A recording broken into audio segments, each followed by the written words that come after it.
Merci l'équipe de louange. Merci. Merci pour les paroles qui étaient données. Je pense que tout était lié. Hein? Merci Seigneur. Est-ce que Franck, tu peux nous joindre pour partager ce que tu as reçu? Il y a quelques semaines, Franck il a prêché dans un petit groupe de maisons qui s'implante près de Clermont-Ferrand. Et on est content qu'il soit revenu. Et il était bien reçu là-bas. En fait, il a prêché une parole sans savoir que le message la semaine d'avant était quasiment en ligne avec ce qu'il a partagé. Et il n'a même pas su. Et le Saint-Esprit lui a vraiment donné un message pour eux là-bas. C'était chouette.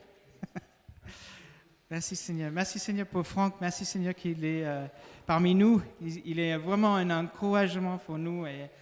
Et nous avons hâte de voir tout ce qu'il a creusé dans ta parole avec toi et tout ce que tu as révélé pour nous montrer qui tu es et le chemin à suivre. Amen. Amen. Ouais, ça va. Merci Père. Merci Père parce que, ouais, encore une fois, Paul le disait, et encore une fois, j'aurais pu dire que élevez-vous, portes éternelles, que le roi de gloire fasse son entrée. C'est le message d'aujourd'hui.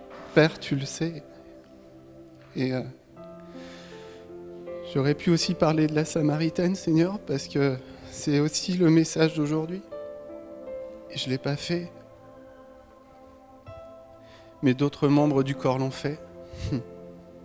Ça, c'est ton Église. D'autres ont prié, d'autres ont loué.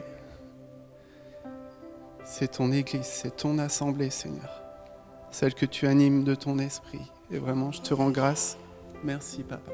Merci pour ce que tu fais parmi nous. Donc aujourd'hui, on va aborder un thème d'actualité.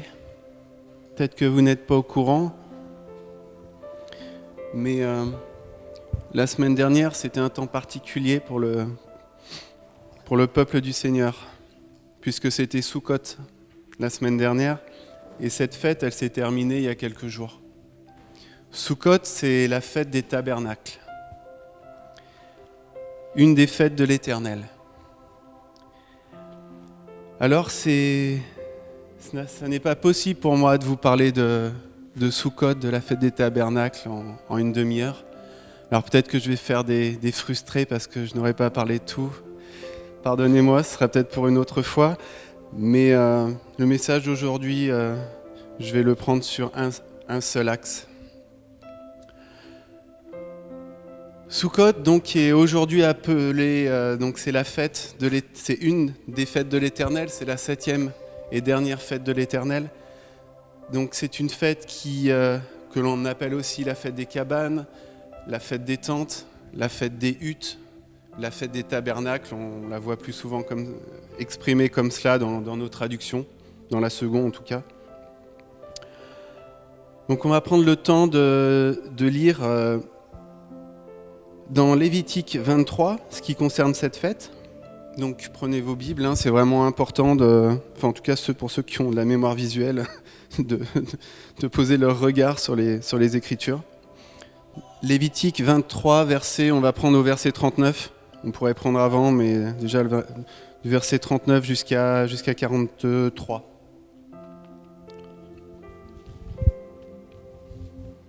Donc il y a des décalages de calendrier entre le calendrier biblique et le calendrier que l'on suit nous, le grégorien. Mais voilà, c'était la semaine dernière et cette semaine. Donc, le 15e jour du 7e mois, quand vous récolterez les produits du pays. Donc, Paul nous a parlé de moisson, voilà. Quand vous récolterez donc, les produits du pays, vous célébrerez donc une fête à l'Éternel pendant 7 jours. Donc 7 jours de fête. Le premier jour sera un jour de repos. Et le 8e jour sera un jour de repos. Donc on commence par le repos, on termine par le repos. Vous prendrez le premier jour, oui, du fruit des beaux arbres, des branches de palmier, des rameaux d'arbres touffus et des saules de rivière. Et vous vous réjouirez devant l'Éternel, votre Dieu, pendant 7 jours. Vous vous réjouirez devant l'Éternel, votre Dieu, pendant 7 jours. Vous célébrerez chaque année cette fête à l'Éternel pendant 7 jours. C'est une loi perpétuelle pour vos descendants. Vous la célébrerez le 7e mois. Vous demeurerez pendant 7 jours sous des tentes, ou sous des cabanes, sous des huttes. Tous les indigènes en Israël, donc excusez-moi, je me suis trompé de ligne. Tous les indigènes en Israël demeureront sous des tentes, afin que vos descendants sachent que j'ai fait habiter sous des tentes les enfants d'Israël après les avoir fait sortir du pays d'Égypte. Je suis l'Éternel, votre Dieu. Amen. Donc voilà une partie des ordonnances que l'Éternel a laissées pour Soukhot. Alors, on remarque des liens entre la première fête, donc Pâques, Pessah, et la fête des tabernacles, donc Soukhot, qui est la dernière des 7 fêtes. Donc Pâques, et je remercie vraiment le Seigneur parce que il m'avait donné cette opportunité vraiment de vous parler en ce début d'année de Pâques et de la fête des pains sans levain. Et là, il me permet de terminer, je dirais, cette année, en tout cas, avec Soukhot, donc vraiment gloire à Dieu. C'est pas moi qui fais les plannings. Donc Pâques est une fête liée à la moisson de printemps, puisque le lendemain de Pâques est offert l'offrande de la première gerbe, de la première moisson. Et donc la fête des tabernacles, c'est la fête des dernières moissons, c'est-à-dire celle d'automne, celle où on va ramasser les fruits. Donc c'est ce que nous avons lu, vous récolterez les produits du pays, vous célébrerez donc une fête à l'Éternel. Pâques et donc la fête des tabernacles dure toutes les deux d'ailleurs pendant 7 jours. Donc 7 jours de fête. Là, on voit aussi que notre Seigneur et notre Dieu aiment se réjouir avec son peuple. C'est 7 jours de fête, il n'y en a pas beaucoup qui le font, mais voilà, c'est assez exceptionnel. Et ça veut dire quelque chose, ça veut dire qu'un jour, il y aura une fête, la fête éternelle, la fête qui durera et qui durera jusque dans l'éternité et qui ne s'arrêtera pas. Amen. Donc le peuple se réjouit dans la présence du Seigneur, les fruits sont récoltés et c'est autant de bonnes choses pour dire merci Seigneur, ces fruits-là, c'est toi qui m'as béni de cela. C'est vraiment une prise de conscience aussi pour le peuple, c'est reconnaître que ce que nous avons, c'est ce dont Dieu nous a bénis. Donc les fruits récoltés, c'est aussi pour les cœurs, parce que des fois on travaille, on croit que ce qu'on a, ça vient de nous, mais il y en a un qui nous donne le souffle aussi chaque jour pour travailler, il y en a un qui nous donne la vie, il y en a un qui nous donne toutes choses et qui nous bénit de toutes choses. Et c'est aussi un temps pour reconnaître au travers de ces fruits et pour reconnaître humblement, Seigneur, tu es tout ce que j'ai et c'est toi qui me donnes toutes choses. Donc c'est vraiment une fête de joie, de reconnaissance. C'est vraiment une fête qui est marquée, qui est marquée par ça, quoi. Qui est marquée par cette unité, par ce rassemblement. Les premiers donc le premier et le dernier jour et le 8e jour, donc sont des saintes convocations. C'est-à-dire des convocations, ce sont des moments où il est demandé pour toute personne qui veut rester et être vraiment d'Israël, son peuple, toute personne devait se rassembler, sinon il en était exclu.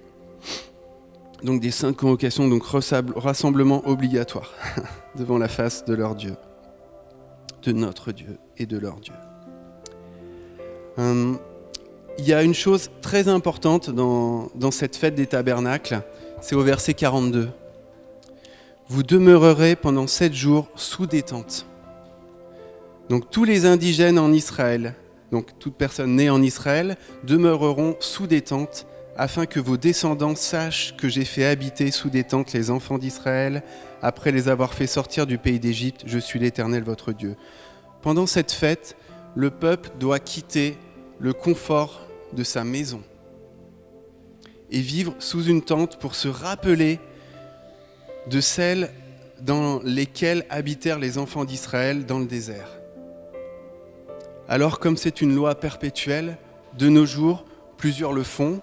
Ils le font dans leur jardin, ils le font dans leur cour, ils le font sur leur balcon même, ils construisent des cabanes. La fête se fait également en agitant des rameaux et des fruits qui sont vraiment synonymes de la récolte, mais pas que. Les rameaux, on sait, synonymes de l'arrivée du roi de gloire qui vient dans son règne. J'aurais pu continuer sur ce message-là. Merci Seigneur parce qu'on l'a vraiment annoncé par les chants, par les prières. Merci Seigneur. Comme pour la Pâque, on voit ici l'importance donc de pratiquer cette fête pour se rappeler chaque année et se réjouir de la libération d'Égypte. La sortie d'Égypte, nous l'avons déjà abordé plusieurs fois ensemble, c'est aussi sortir, quitter ses sécurités, quitter tout ce qui n'est pas fondé sur l'Éternel. Quitter tout ce qui nous maintient donc en esclavage. Passer du temps sous la tente, ça s'appelle la souka, d'où Soukot, c'est prendre un temps donc dans un endroit qui est ouvert vers le ciel. Les tentes ne doivent pas avoir de porte non plus, parce que c'est comme une déclaration, c'est comme un témoignage que c'est l'Éternel qui est notre abri, c'est lui qui nous garde. Notre confiance, notre foi vient des cieux. Et si notre foi vient des cieux, alors notre foi ne doit pas être sur tout ce qu'on voit, ne doit pas être sur les fausses sécurités, mais notre foi doit être sur ce qui est éternel, sur le Seigneur lui-même. Et dans les Écritures, nous retrouvons également la fête des tabernacles lors d'un événement central pour tout le peuple d'Israël, puisqu'il s'agit de la dédicace du temple. Je vais le lire dans la version Summer, parce qu'elle est clairement exprimée. Elle l'est aussi dans la version Second 21, dans la version Second 21. Donc lisons donc 2 Chroniques 5. 2 Chroniques 5.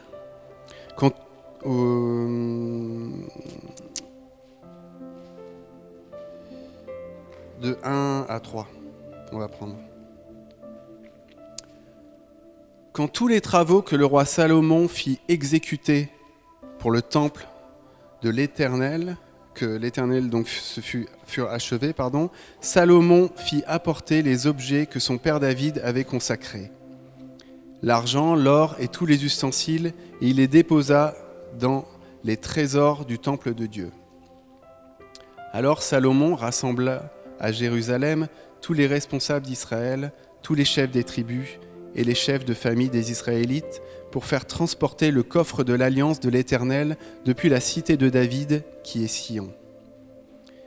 Tous les hommes d'Israël s'assemblèrent autour du roi pendant la fête des cabanes ou des tabernacles qui a lieu au 7e mois. Ce que je veux vous dire aujourd'hui, c'est que cette fête de l'Éternel est complètement, et bien sûr, aujourd'hui à 99%, je dirais, c'est le peuple juif qui la pratique. Bien que ça vient de plus en plus pour les chrétiens, il y a des chrétiens du monde entier qui se rassemblent à Jérusalem, qui font le pèlerinage pour se réjouir, juifs et non-juifs, en Yeshua, dans leur Messie. Et ce que je veux vous dire vraiment aujourd'hui, c'est que cette fête-là est prophétique, bien sûr, aussi. Et que cette fête doit rassembler tout son peuple. Tout son peuple. Si elle a lieu lors de la dédicace du temple, ce n'est pas un hasard. Le but de la construction du temple était que la gloire de la présence de l'Éternel demeure au milieu de son peuple. Que le roi de gloire fasse son entrée au milieu de son peuple. Ce temple, c'était l'ombre des choses à venir. Et l'ombre des choses à venir, c'est ce qui nous permet de mieux comprendre, je dirais, le monde qui vient. Ce qui est prophétique dans la fête des tabernacles, c'est de voir que cette fête, qui est en lien avec la dédicace du temple au temps de Salomon, annonce qu'un jour, dans le monde à venir, notre Seigneur demeurera éternellement au milieu de son peuple et que le roi des rois, Jésus-Christ, régnera depuis Jérusalem. Nous retrouvons cela dans Apocalypse 21, de 1 à 5.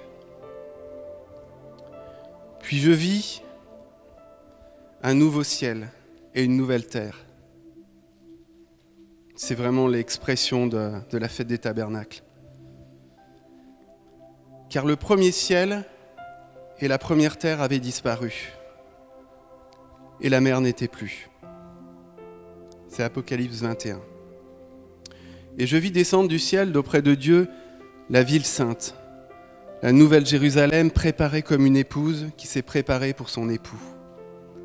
Et j'entendis du trône une voix forte qui disait « Voici le tabernacle de Dieu avec les hommes. Voici le tabernacle de Dieu avec les hommes. Il habitera avec eux et ils seront son peuple et Dieu lui-même sera avec eux. Il essuiera toute larme de leurs yeux et la mort ne sera plus. Il n'y aura plus ni deuil, ni cri, ni douleur, car les premières choses ont disparu. Et celui qui était assis sur le trône dit « Voici, je fais toutes choses nouvelles. » Et il dit « Écris, car ces paroles sont certaines et véritables. » Voici la fête des tabernacles qui vient. On l'a chanté. Je pense que nous attendons tous d'être participants de cette fête-là, où juifs et non-juifs seront dans une unité parfaite en la présence de leur Dieu, du Dieu d'Israël. Sukkot, la fête des tabernacles, annonce qu'un jour, ce sera la fin de l'exil aussi, la fin de l'exil terrestre pour le peuple de Dieu. Car comme nous le savons, nous ne sommes que de passage sur cette terre, nous sommes comme des exilés, mais un jour, la soukha céleste, le tabernacle céleste, demeurera éternellement avec Dieu au milieu de son peuple. Amen. La fin de l'exil en lien avec la fête des tabernacles, nous le retrouvons dans Néhémie. Néhémie au chapitre 8. Dans ce chapitre, le peuple d'Israël revient de Babylone et retrouve les écrits de Moïse et se remet à célébrer cette fête des tabernacles en fabriquant des tentes avec des branches pour célébrer la fin de la captivité. Quand le tabernacle céleste, le tabernacle de Dieu viendra avec les hommes, alors son peuple célébrera la fin de la sortie d'Égypte, mais la fin de la sortie totale. La fin de l'esclavage total. Plus d'esclavage, plus de peur, plus de douleur, plus de maladie, plus de guerre, plus de division. Mais l'Éternel dans une unité parfaite au milieu de son peuple et en son peuple.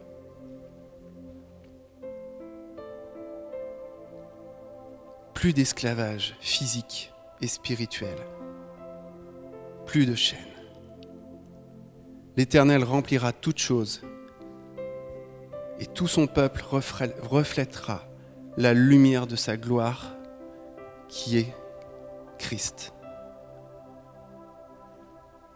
La fête des tabernacles, Sukkot, est prophétique car vivre sous la tente annonce qu'un jour nous passerons du monde, comme je vous le disais, avec ses guerres, ses insécurités, ses dangers.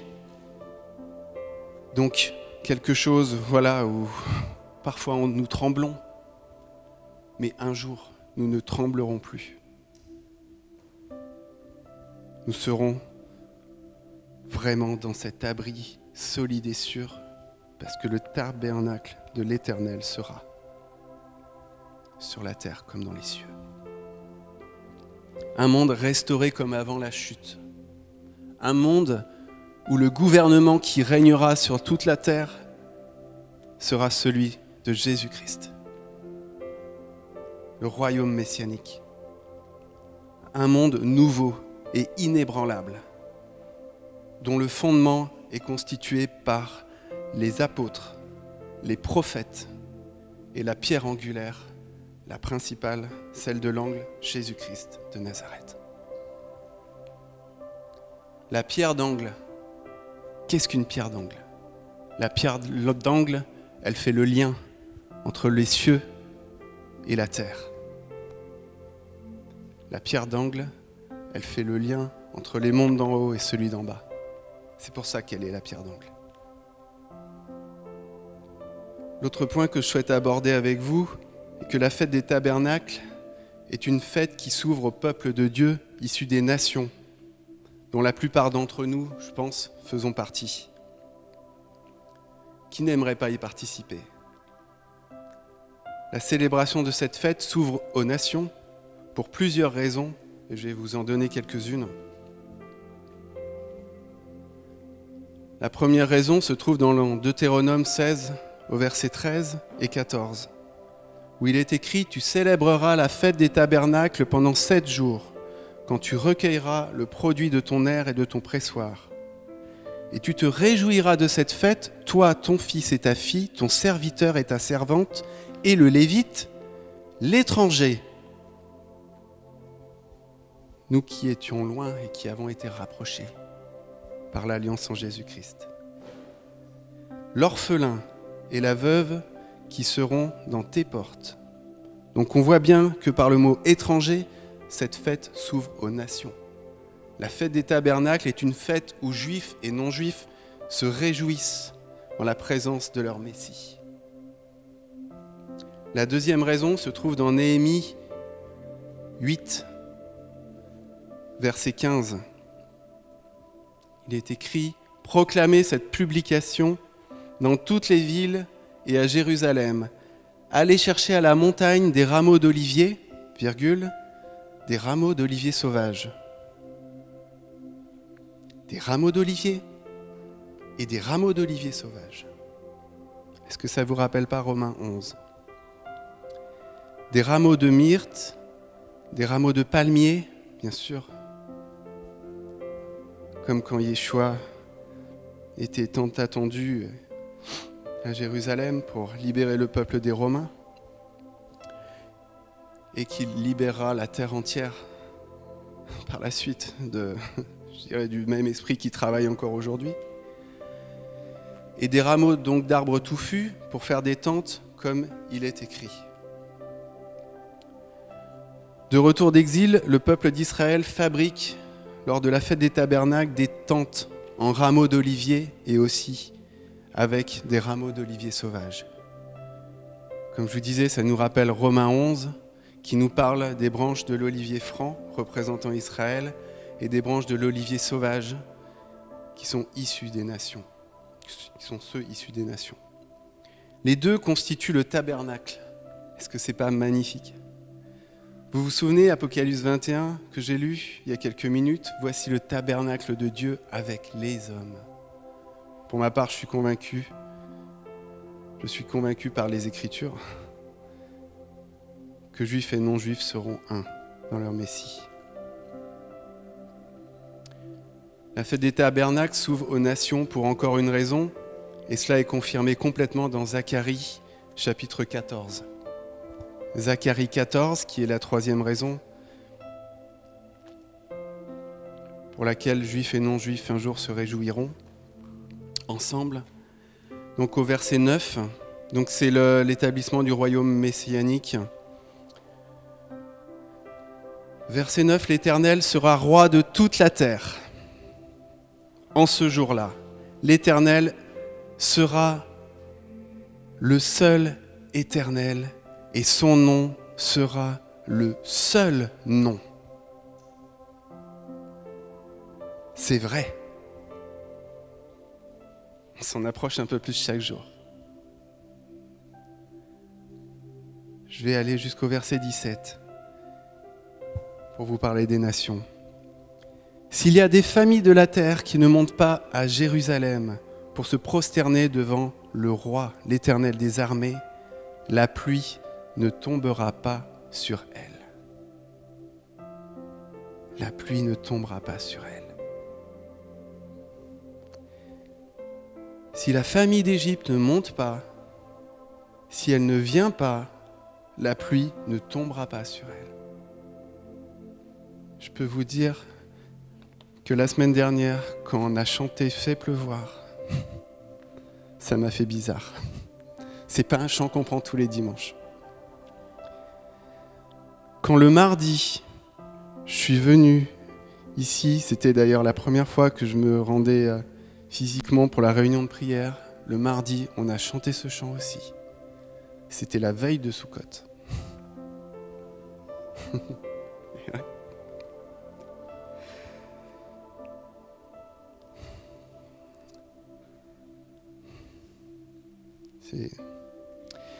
Elle sera frappée donc de la plaie dont l'Éternel frappera les nations qui ne monteront pas pour célébrer la fête des tabernacles. Tous nous devrons y aller. Ce sera le châtiment de l'Égypte, le châtiment de toutes les nations qui ne monteront pas pour célébrer la fête des tabernacles. Pas de pluie. Donc pas de fruits. Lors de l'établissement du royaume sur terre, le peuple de Dieu issu des nations devra se rendre à Jérusalem lors de la fête des tabernacles et se prosternera devant Jésus-Christ s'il veut recevoir la pluie. Comme je vous l'ai dit, cette fête est prophétique, annonce l'établissement du royaume messianique sur la terre. Alors travaillons à l'unité entre juifs et non-juifs. Ma prière est vraiment que le Seigneur nous ouvre des portes pour que cela devienne possible. Alors je vais être très clair avec vous, non, les chrétiens n'ont pas remplacé le peuple juif. Non. Non. Cette pensée est contre Christ et la croix. Ouais. Et si vous en doutez, on va le lire ensemble. On va prendre Éphésiens 2.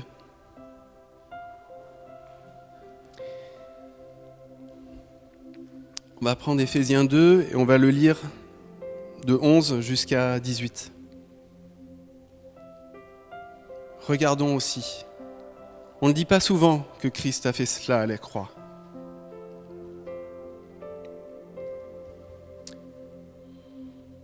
C'est pourquoi vous qui portez dans votre corps la preuve que vous n'êtes pas des Juifs et qui donc êtes traités d'incirconcis par ceux qui se disent les circoncis, à cause d'un rite accompli sur leur corps et par des hommes, rappelez-vous quelle était votre situation d'autrefois. On pourrait presque dire, en tout cas pour moi, ma situation d'autrefois. En ce temps-là, donc j'étais, je vais le dire pour moi, sans Messie, vous n'aviez pas le droit de faire partie du peuple d'Israël, donc de le remplacer. Pas de remplacement, pardon. On a été unis pour en faire partie. Vous étiez étrangers aux alliances conclues par Dieu pour garantir sa promesse, sans espérance et sans Dieu dans le monde. Mais maintenant,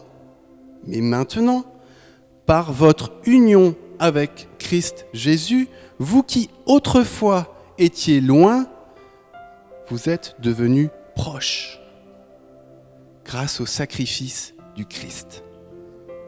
Nous n'avons pas remplacé, nous avons été rapprochés. Car nous lui devons notre paix. Il a en effet instauré l'unité entre les Juifs et les non-Juifs et abattu le mur qui les séparait en livrant son corps à la mort. Il a annulé les effets de ce qui faisait d'eux des ennemis, c'est-à-dire la loi de Moïse dans ses commandements et ses règles. Il voulait ainsi créer une seule et nouvelle humanité à partir des Juifs et des non-Juifs qu'il a unis avec lui-même en établissant la paix. Il voulait aussi réconcilier les uns et les autres avec Dieu et les unir en un seul corps en supprimant par sa mort sur la croix ce qui faisait d'eux des ennemis. Ainsi, il est venu annoncer la paix à vous qui étiez loin et la paix à ceux qui étaient proches. Car grâce à lui, nous avons accès les uns comme les autres auprès du Père par le même esprit. Amen. Il n'y a donc pas de remplacement du peuple juif par les chrétiens. Mais des deux, il en a fait un, son peuple, par le sacrifice de la croix. Une nouvelle humanité, afin que les deux aient accès au Père, par le même esprit. N'oublions pas que les 120 qui étaient dans la chambre haute et qui ont reçu le Saint-Esprit étaient tous juifs.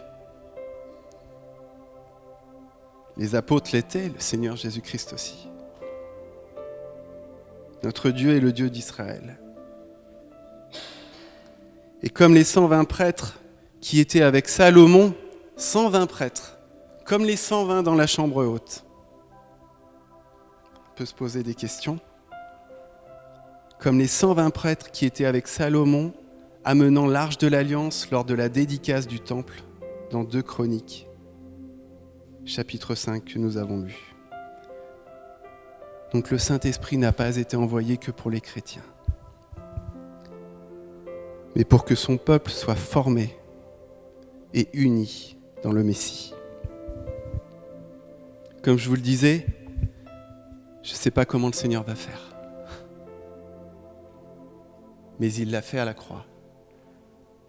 Donc, et j'espère que notre génération le verra, mais en tout cas, si ce n'est pas nous, ce sera celle d'après ou l'autre encore après. Mais une chose est sûre, c'est que ça se fera. Que le Seigneur nous ouvre les portes, vraiment, c'est ma prière. Dans la prière, que le Seigneur lève des chrétiens, que le Seigneur lève des juifs, pour que tous nous mettions à genoux, que tous, le Seigneur lève vraiment des intercesseurs pour la formation de son peuple, pour l'unité de son peuple. Parce qu'un jour, nous serons un seul peuple dans son tabernacle, un seul peuple uni dans sa tente, donc un seul peuple uni dans son corps. Amen. Merci d'applaudir le Seigneur, c'est son jour de célébration.